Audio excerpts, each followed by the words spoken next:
Hi guys, today we're going to talk about Meghan Markle and the rest of the royal family, and we're actually going to talk about the charities that they patrons, most of them patrons. You know that the royal family are patrons of various charities, and those are charities that they work for, in a sense that they work with to bring the shine on what they're doing and how they're helping people. We've heard recently that a few charities have folded because of coronavirus, and some of them had folded. When I say folded, I'm talking about closing before the pandemic. 4 charities patroned by Duchess Kate Middleton. Those 4 charities closed because they didn't get enough money. People were not contributing enough. People were maybe not interested enough in the charities that she were patroning, the 4 charities. And those charities had closed before the pandemic, before coronavirus. And a couple more closed after the pandemic because obviously people were not contributing because they were all in lockdown. The same happened to Sophie Wessex. Charities of Sophie Wessex have closed because they don't have money despite her working hard. I think she's one of the royals that works the most for charities, and she has been doing that for some times now, but they're closing as well.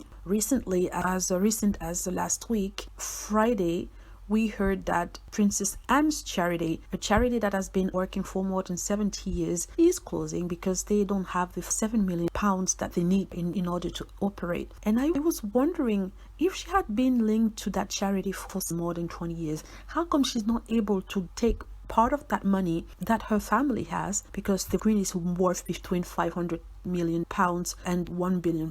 Why doesn't she at least fund half of the 7 million that the charity needs in order to survive, at least for 6 months? Why doesn't she do something extra with her fans? Why doesn't she do something to raise part of the funds? I understand that the situation in England is dire, but if 2 million people give $1 or $2, I think that charity will be saved. I'm going to compare that to what Meghan has been doing with her charity. She's been very active and hands-on with her charities. So when there's an issue, she's always tweeting about them, talking about them on Instagram. When she had an Instagram account, she bringing lights on so many charities, and most of them are doing fine, are doing well. She's done a lot, and people had been criticizing her since day one for no reason. She's been working at talking about those charities, and most of them managed to survive, to ride the tide. So I think it's just unfair that when Meghan does something to make sure that her charities are fine, the one that she patrons, people say that it's not genuine, it's fake. Even if it's fake, those charities are surviving,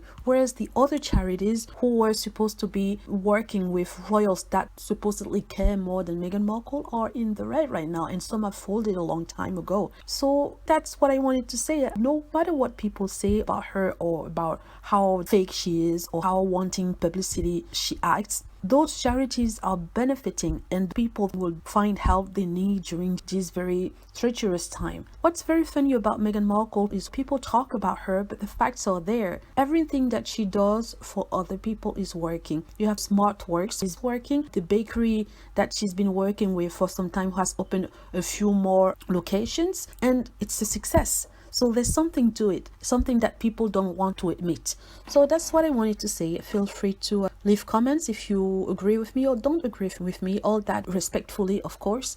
And also click on like if you like the videos, and click on subscribe. Click on the notification bell to be notified when I post a new video. Thank you.